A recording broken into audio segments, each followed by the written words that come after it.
about 90 days ago, I made a couple of phone calls to key leaders for publications in the Presbyterian Church. Outlook is one of them. Outlook has about 20,000 readers a week. I think that's right. Something like that? So, and then she'll correct me if I'm wrong. But the reason for the questions were, we had just come through COVID. We had just started at this church our fall series. Everything's back.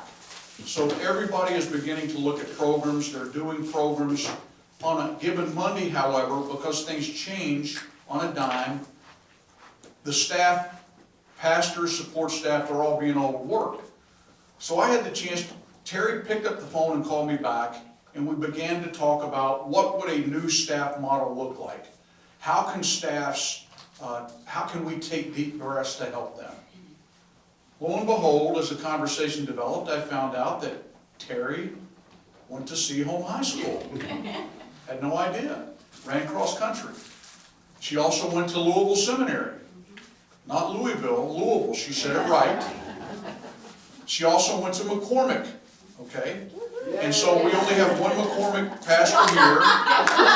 And so after our conversation, I immediately put Angela together with Teri, and they began some discussions, which ultimately led for Teri to be here. So Teri, on March the 15th, her latest text about what she's going to talk about today is going to come out on Amazon. You can pre-order that. I'll allow her to hawk her own book instead of Henry or me to do that. But right now, she is the chaplain. She's the dean of the chapel at Monmouth College. And her husband is the Reverend Dr. Don. They have 2 children. She says they have a mischievous mutt named Max. But I'll also say, if you want to read more about Teri after she's here today, go to her blog, Something to Say, and I think you'll find out some I think you'll enjoy that on a Sunday afternoon when it's snowing. But also, if you want to find out other things that she's written, you will find her all over Christianity Today, Christian Century, and Presbyterian Outlook. So it is always a privilege when we have people come in on a special day, and it's a privilege for me to introduce the Reverend Dr. Teri McDowell Ott. Thank you all. Such a wonderful introduction. I'm thrilled to be here. It is like a homecoming. I did go to my, so I graduated from Seaholm 1990, and I went to my 10-year high school reunion. I was cajoled into doing that with some friends. It was horrible. I don't know if you all enjoy reunions, but I was actually painfully shy growing up. And I completely reverted when I went back to my high school reunion, and I just hung on the wall. And I was dating my now husband, and he was off having a great time at the reunion, enjoying the drinks and food and people. And I'm just like, somebody don't talk to me. I'm feeling very shy. But this is a wonderful day to be here, and I'm thrilled y'all have come out for some lunch, some warm soup, and some conversation. And I'm very thankful for the connection to y'all. First through Bob Beck, who just called me out of the blue. I think you were probably surprised that I answered the phone. But that's what we do. I mean, the best thing about the Presbyterian Outlook is we're a very small staff. We're a nonprofit, and we're independent, so we're not supported by the denomination financially. Which keeps us small, but also nimble and responsive, and there's a real freedom to that, and so I answer the phone, and I get to meet great people like Bob, who didn't realize I grew up in this area, and then I get to come out and speak to you all and meet you and hang out with Angela, who I adore. She's the best. He's not that great. Well back. I think she'll find me lunch. I'm excited about that.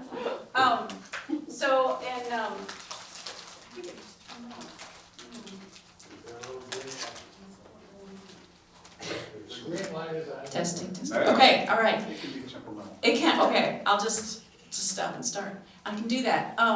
But Angela and I had some great conversations about what I might talk about. There's so many different things.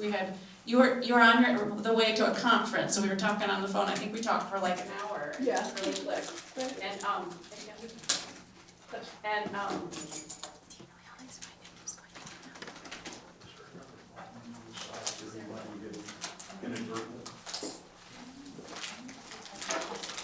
oh, okay, all right. Can y'all hear me while I just keep going? And then I'm very sensitive to hearing needs, so I want to make sure that I use them. No. I already figured him out, I think, already.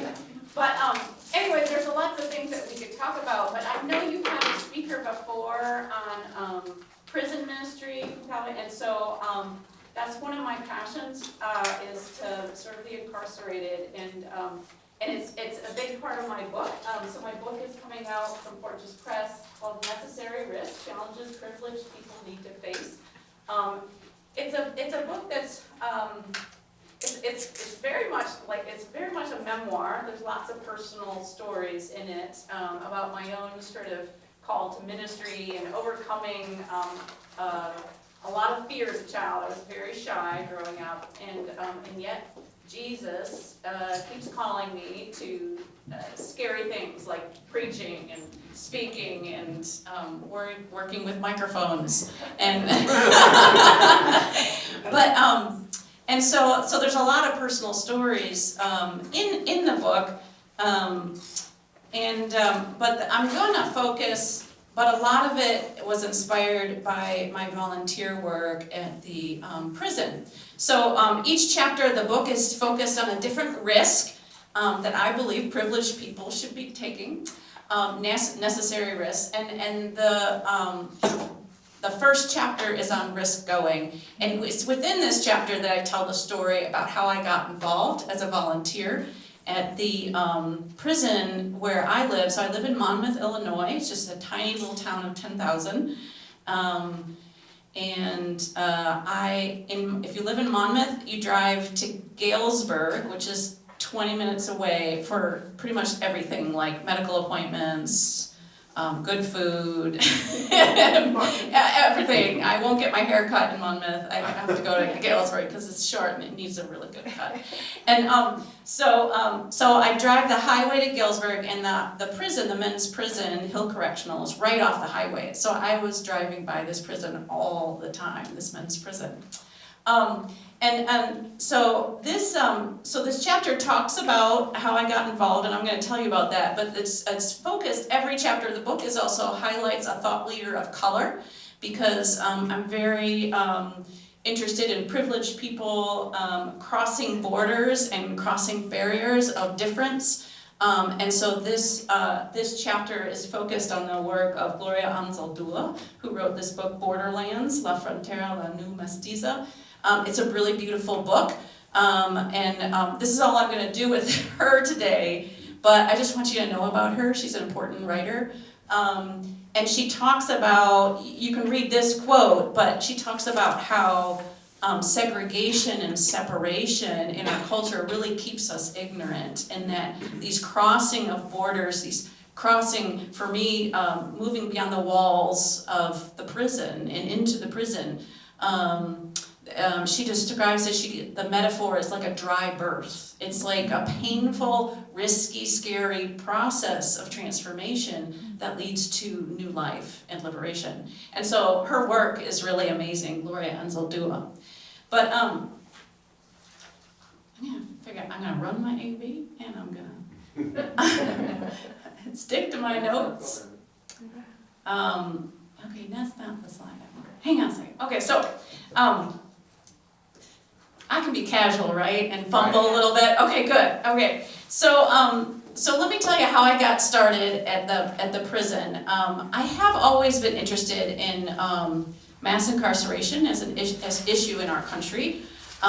When I was in seminary, so I went to Louisville Presbyterian Seminary, it was a stage of my life where I was seeking challenges. I just sort of wanted to, I knew I'd grown a lot in seminary, and I knew that if I wanted to continue to grow, I had to keep challenging myself. And I had a prison chaplain visited one of my pastoral care classes, and he asked for volunteers, seminary students, to join him and do a pastoral care practicum in a women's prison in Louisville, Kentucky. And I raised my hand. I don't know why, but I did. Because I was like, that sounds really scary. I'm going to do that. That'll be good for me. So I did that, and I spent 8 weeks, and I'm going to put scarecrows around. I was counseling 2 women at the women's state prison in Kentucky. But I didn't do anything. I just sat there and I listened to those 2 women, and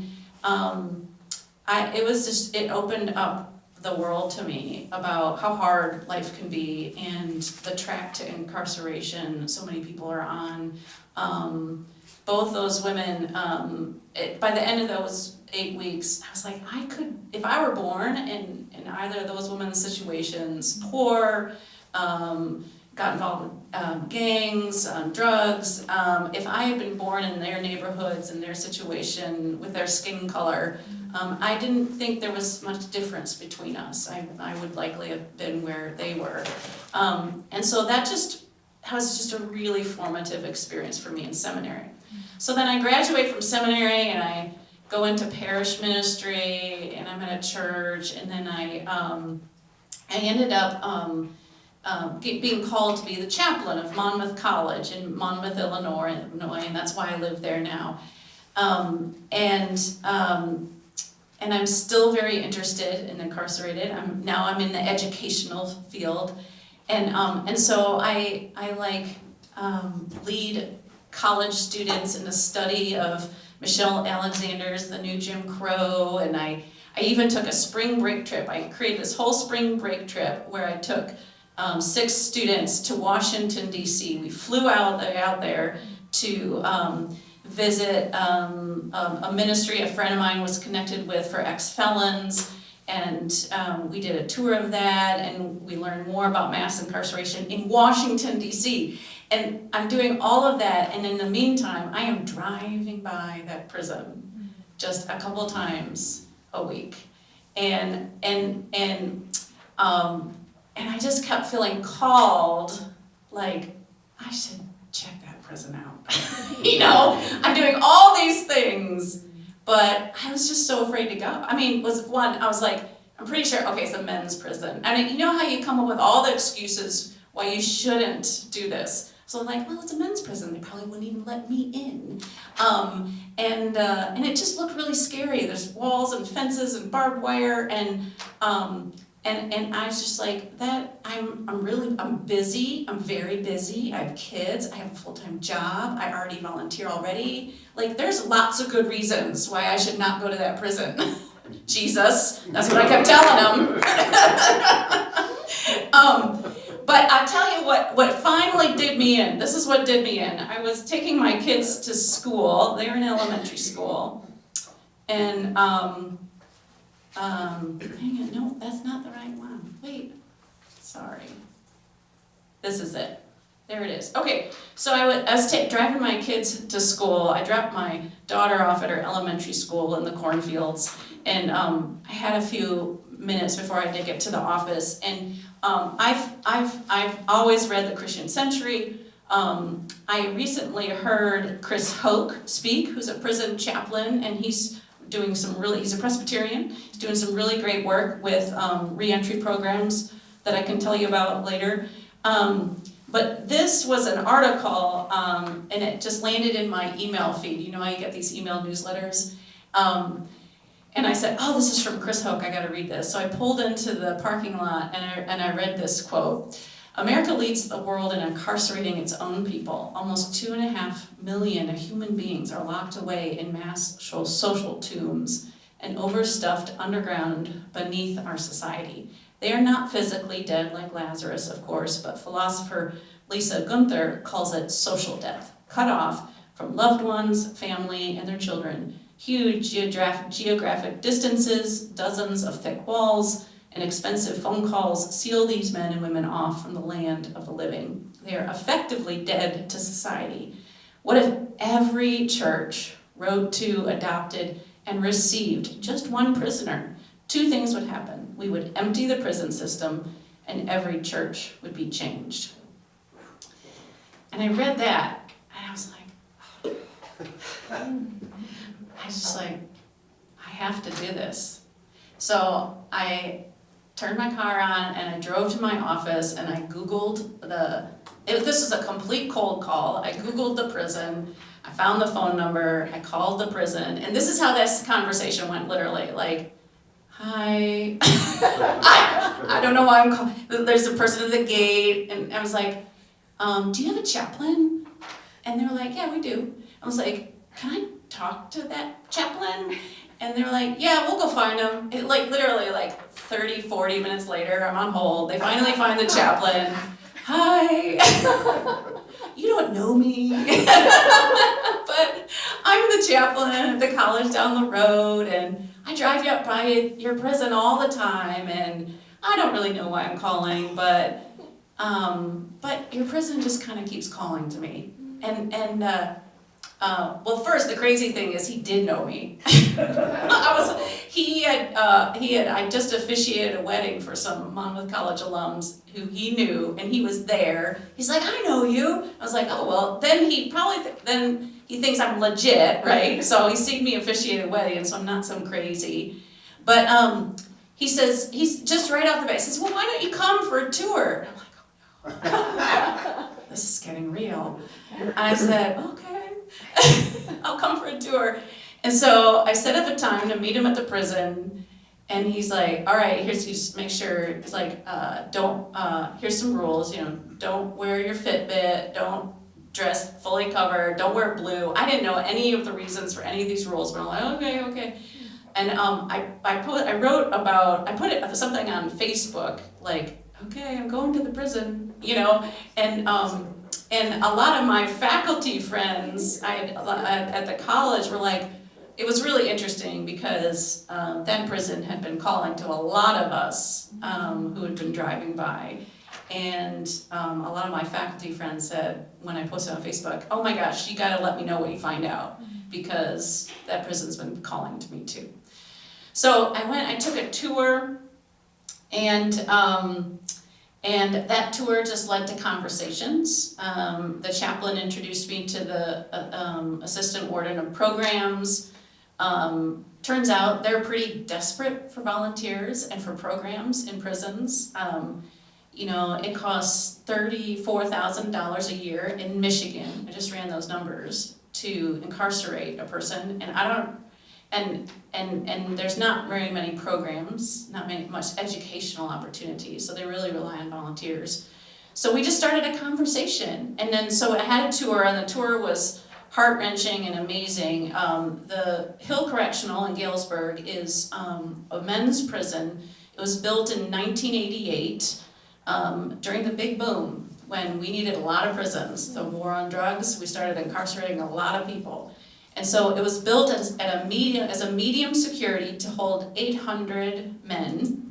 It is now, it goes up to maximum security. There are men there for life, and it holds 1,800, and they are so crowded, there's no solitary, it's just segregation. They're 1,800, those are my neighbors. There's 1,800 of my neighbors in there.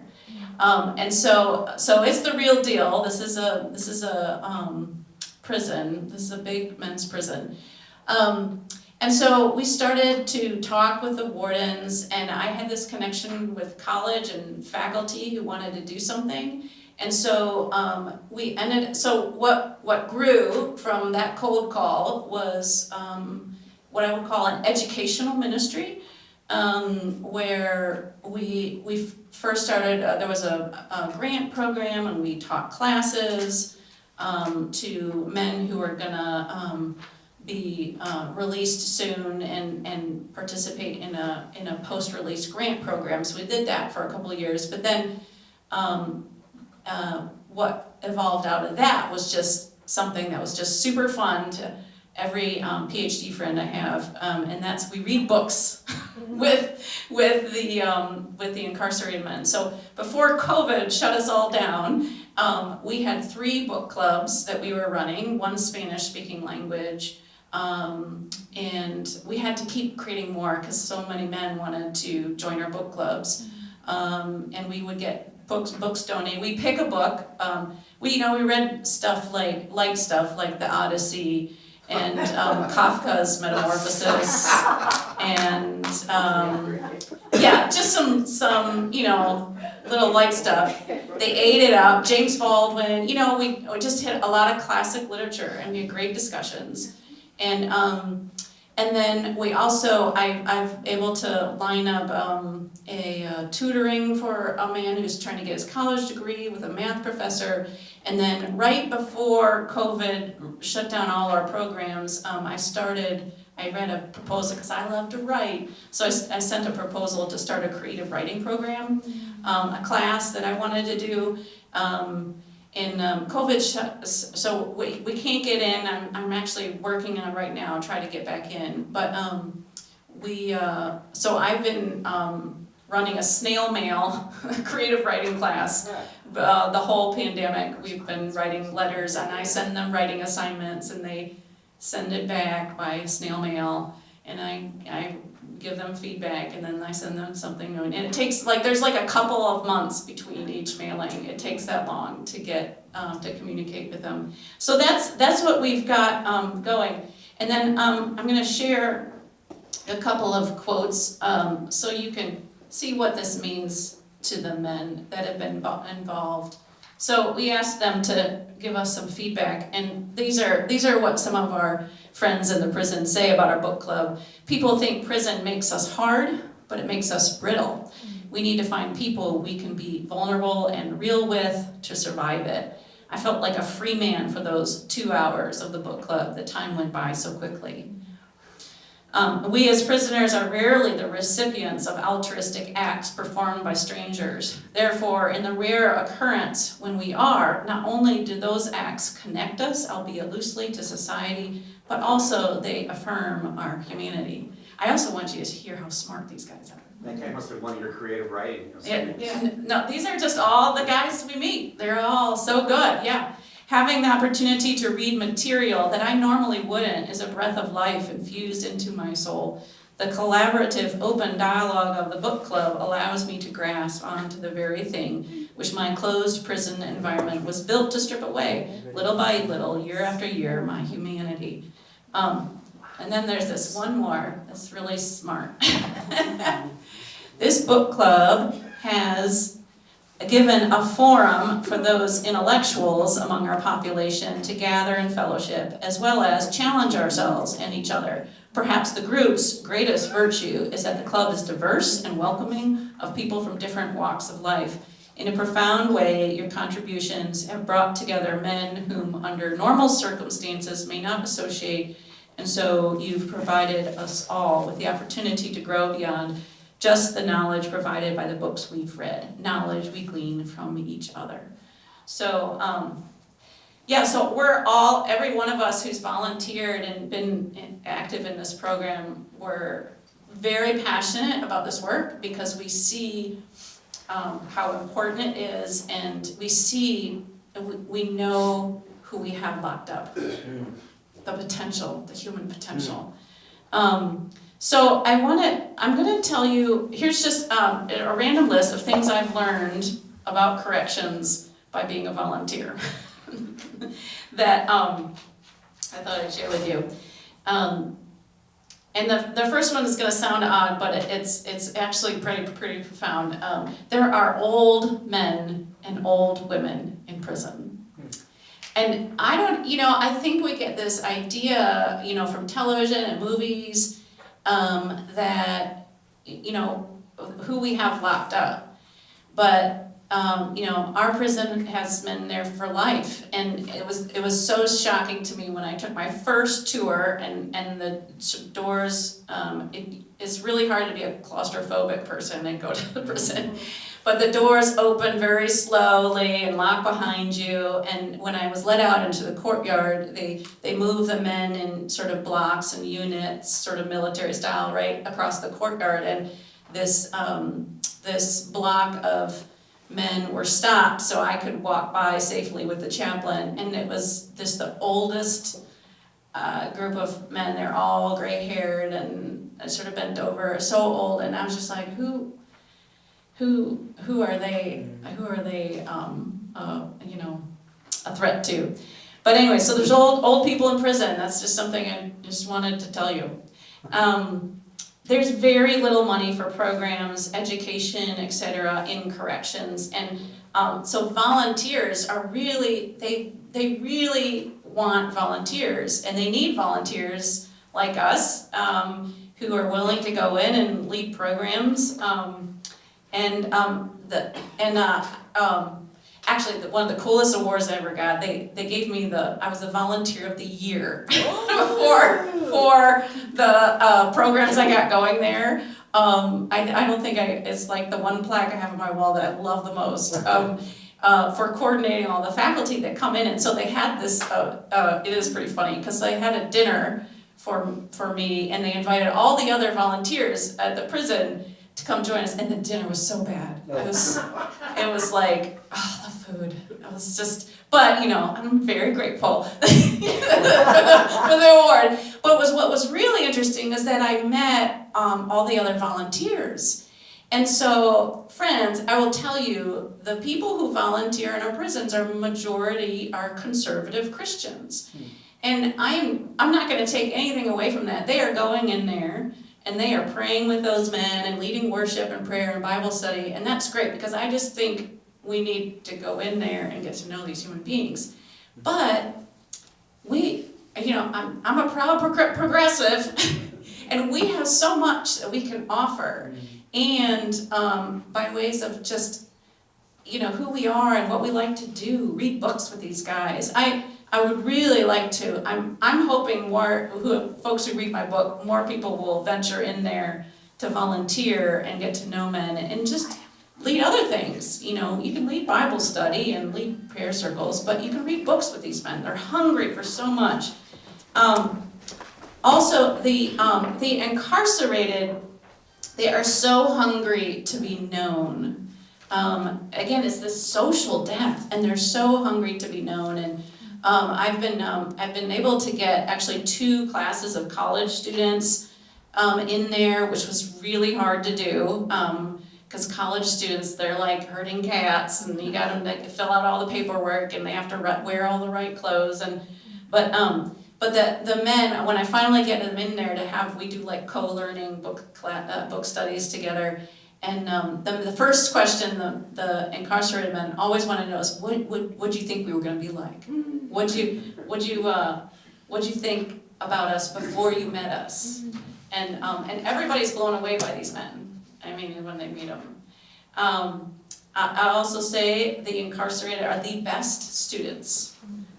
Every faculty, teacher, person I've taken in there is just wowed by actually the first class I taught. It was actually a class, part of the grant program, and we went in and we gave them an assignment. We said, we were reading Walter Farley's book. Black Stallion. No, that's not, yes, it's not the Black Stallion, it's Walter, it's another Walter. He wrote, I can't remember the name. Anyways, it was about incarceration and a character named Socrates. I'm losing the name. I'll think of it 2 days later when I'm on the road. But anyways, we assigned them to read 1 chapter from the book in a little article I printed out. And I got there and I said, all right, you always want to give them grace and be like, if they didn't read the assignment, say, well, let's summarize what we read. And somebody summarize the chapter for those who maybe didn't read.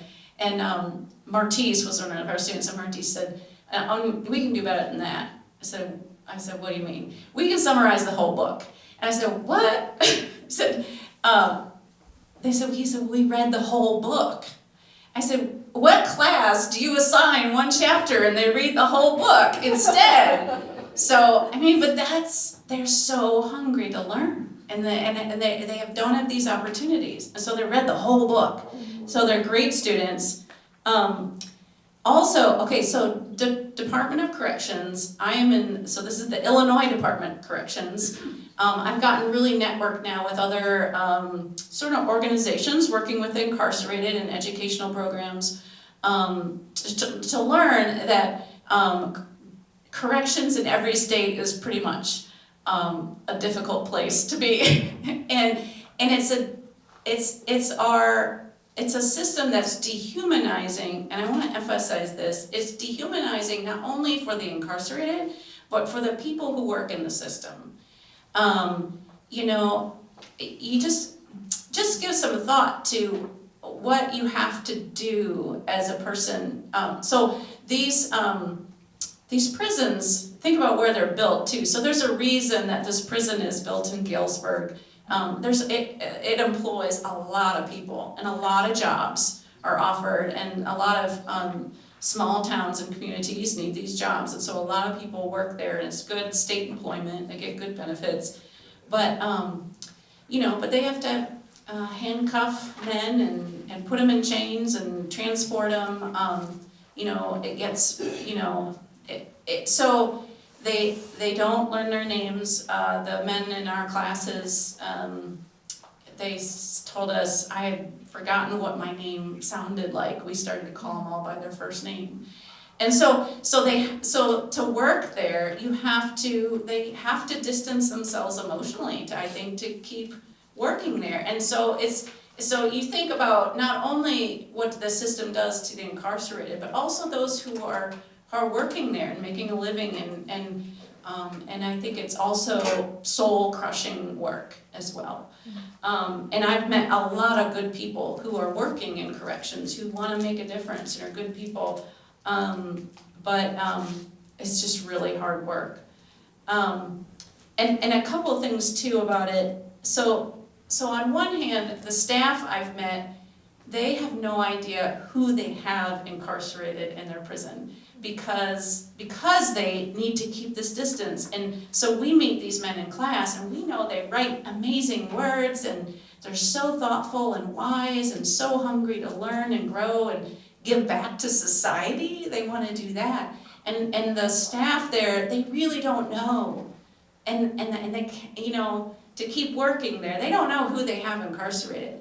But I will also say that as a volunteer, I also don't know who they have incarcerated. So I'm seeing the guys who are hungry to learn and grow and who are coming to my classes, and I know there's some cases at the prison that the staff have to deal with that are not going to show up to my class. And so, you know, whenever we venture into spaces like this, you know, you have to look at it from all sides. And no, I do not know what the staff have to deal with on a day-to-day basis at that prison as well. How am I doing on time? Angela, am I okay? I just gotta keep rambling. I just wanted to share a little bit about if anybody's interested in getting like a prison program going. I did a little research. Do you know, so this is the map of all the prisons in Michigan. Have you all seen this? It's from the Department of Corrections, and I think it's really interesting. So we're in Oakland County, right? So there are no prisons in Oakland County. Wayne County, this is the Detroit Detention Center, which is for 17 and under, I believe.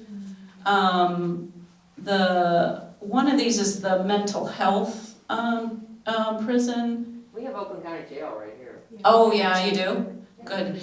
Yeah, these are the state prisons. Yeah, so these are the state prisons that I pulled up.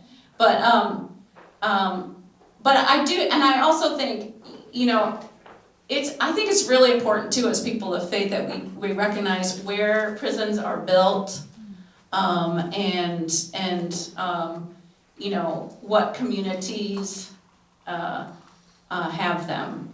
So I think there's information there for us.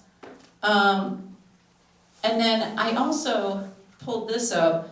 So this is, Excuse me, before you leave the prison. yes, yeah, They're obviously in counties that need employment. Yes, That's yes, the first criteria. yes, right. But, I mean, what would you do? I mean, I don't think you'll find anyone in Birmingham No. offering you, 8 or 9 acres. Right, yeah. Where would you put them? Yeah. Well, I do, I think that's an interesting point. It's an economic issue, right? So, but those, it's people from all over the state, and then who are the populations that we're locking up the most too, is another question. This is an interesting, data, so, that's how many people, where we are now in Michigan, 33,635. That's how much it costs. But it was really interesting in Michigan that I was interested to find out that your incarceration rate has really gone down. But also the minimum sentence is growing. So here you're at 33,000. You have the big boom was before this 1980 war on drugs, right? And you saw boom in the incarceration rate, and that's national-wide. But something's happening in Michigan that your incarceration rate, your numbers are going down, but then the minimum sentencing is going up. So I thought that was interesting. But I really do encourage, you could go to Oakland County Jail, that's a place to volunteer. You could, and I just encourage people to get involved. There's just something about, Brian Stevenson I'm a big fan of Brian Stevenson's work. He was the man who wrote Just Mercy, and he started the Equal Justice Initiative, and now the movie is made after him. And he says, that you really need to get proximate to suffering. That's what he says, to make a difference. And that really spoke to me as a person of faith. I've always felt that, and it's like it's that risk going. You gotta get proximate to suffering. The segregation and the separation, it really doesn't, it keeps us ignorant. And then mass incarceration is just an issue until you go and you meet Martise, and you meet Yakail and Jamal, and you read their writing, and you get to know men, and then it's not just an issue anymore. It's these guys that we have locked up for 60 years, so I think I'll just it's very difficult to volunteer in the Department of Corrections, in any Department of Corrections. It's a maddening system because they say they really need volunteers. Because they need programs desperately, but then they make it really, really hard to volunteer. So I had the paperwork I had to fill out, went back to my home addresses from date of birth and all my information. I had to take a drug test and pass it. I did. I had to we have to get a TB test every year. And everything is just sort of made it as hard as possible. One of the other chapters in my book is on risk failing, because I do believe that I have learned more about the societies and communities that these men come from, where they feel that they have to choose between the best of bad options, is what they tell me. And that's how I feel as a volunteer in the Department of Corrections. I'm like, I can't win in here. I can't get a DVD approved to play in my class because they lose the DVD, and then they find it, and then I get to the class and the DVD player's broken. It's just like one thing after another with the Department of Corrections, and so it's very hard to volunteer, but you learn so much when you risk crossing these boundaries of barriers and differences. And it's maybe not just the incarcerated, it's the poor in our community, It's the LGBTQ community. It's going, where can we place ourselves so that we can break down barriers and be with people in their suffering. And that's really what I think Jesus calls us to. So, or at least that's what he's been calling me to. Yeah. So let me see if you have any questions or thoughts you want to share. Does, I'm wondering if Teri knows Todd Chaffee that we had here, From Calvin 2 weeks College, ago. Angela told me about him, yeah. and he started with the new Jim Crow book Yes. by Michelle Alexander Yes. also, Yeah. and gave us a whole bunch of statistics. The one that sticks with me is of Michigan's $6 billion budget, $2 billion is for prisons. Yeah. That was the number this Yeah, year. 2 billion, yeah. And I just did the math of that, and that's $1 billion something. Yeah. So Right, in the right, ballpark. yeah. And I think our prison population might be declining because there's no room for them. So I Yes. think Yeah. by law, we have to let out Yeah. certain people Yeah. at certain Yeah, and times. it's been interesting, each state, COVID has affected the prisons in each state differently. In Illinois, they have started to sort of release like the most frail elderly prisoners at the beginning of COVID, and those who have earned release to great behavior and stuff. You know, the guys that I talked to too in the prison really, we have this truth in sentencing law too that's been really bad, where they have no incentive to, for any kind of parole that is merit-based, because they're just to serve their full sentence. So they don't even have a really good incentive to work on themselves and rehabilitate with opportunities that they have. These guys come to these classes just because they just want something, yeah. This is a complicated program. Mhm. Is there some uncomplicated small steps that we could take that would help Yeah, without getting the legislature and No, prosecutors yes. involved? that's right. Well, honestly, that's why I like to tell my story. Like, it was pretty uncomplicated. I found one person in that prison to talk to me on the phone. He invited me on a tour. And so it's just connecting with someone who's there and saying, can we just start having a conversation, you and me, and I have these friends who are also interested. That's pretty uncomplicated.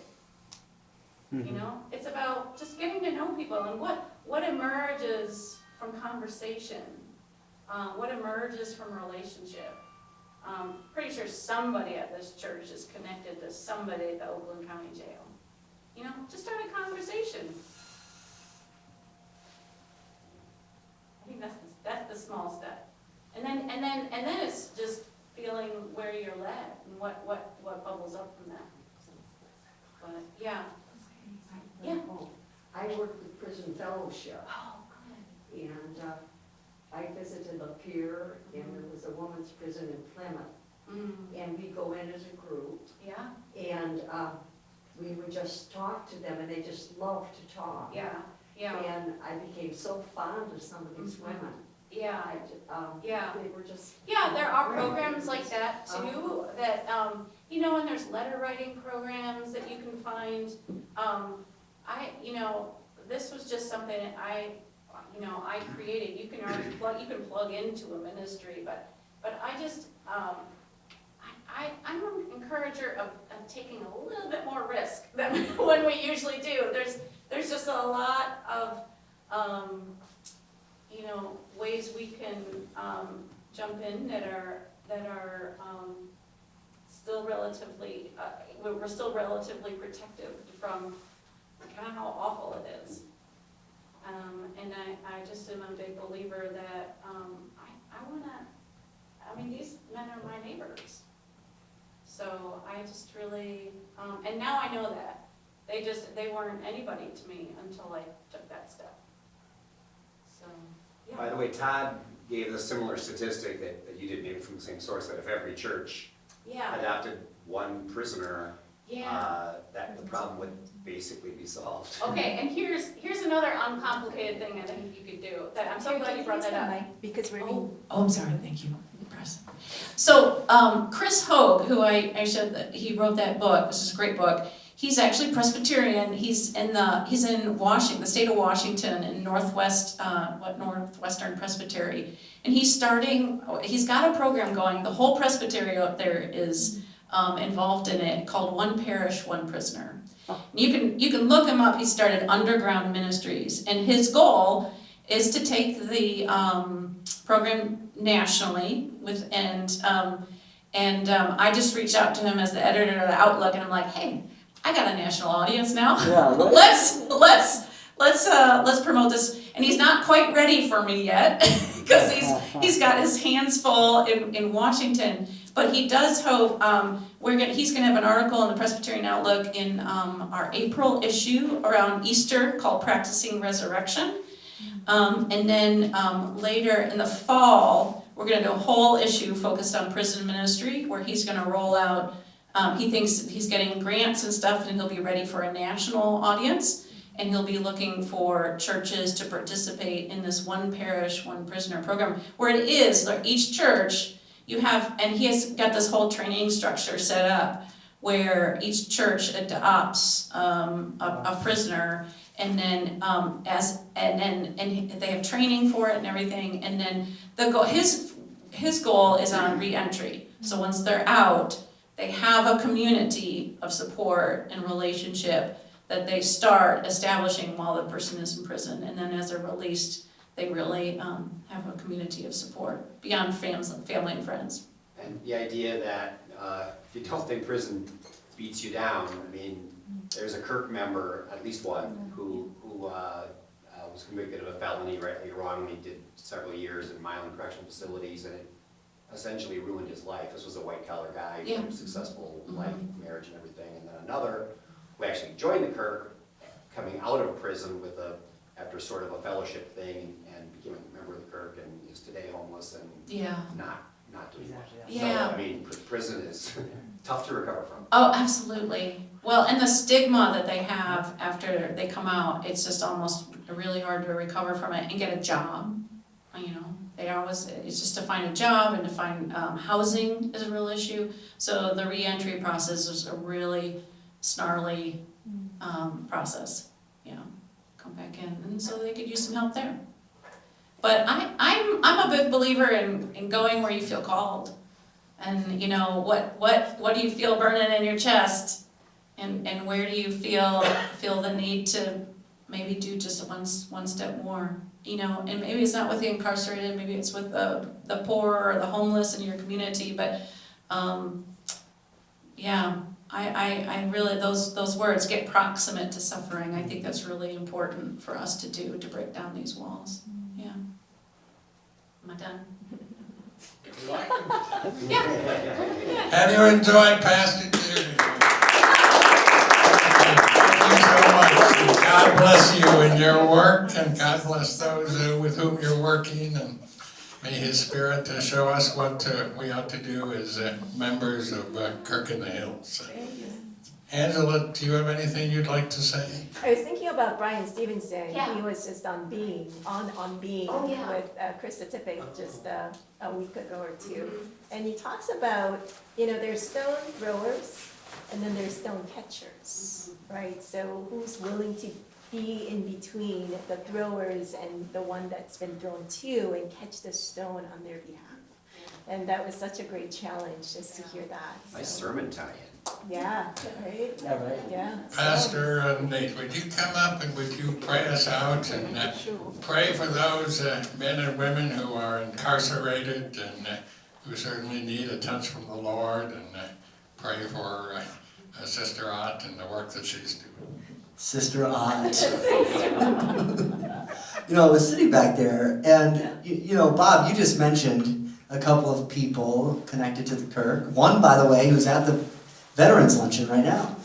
And I leaned over to Angela, I said, 3 of my best friends are felons. And I mean that very seriously.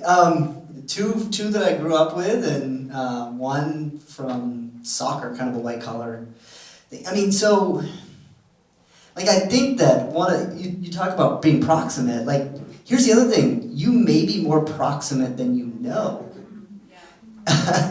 And so sort of being open to relationality with some of that stuff I think is important. And when you start up those conversations, Henry, and I'm going to close because I saw what you did to Sister Ott. You just stood up and took the mic. You might do that to me too. But when you start doing this and having these conversations, you're going to not only learn about folks over there, but you're going to go, oh my gosh, there's something to learn from people that I'm really near already. So, okay. Let's have a prayer. Thank you, God, for the goodness of this day, and we ask that you would help us to appreciate the warmth of this space and of one another, but also, Lord, help us to be mindful of those that are experiencing separation. And we ask that you would help them to feel the power of the Holy Spirit moving in whatever space they are in right now, just as we believe the Spirit is moving in this space, just as it moved over the face of the waters. Help it to bring all of us, Lord God, bring your Spirit to all of us that we might breathe a new way and experience this life, this gift of life that you've given us.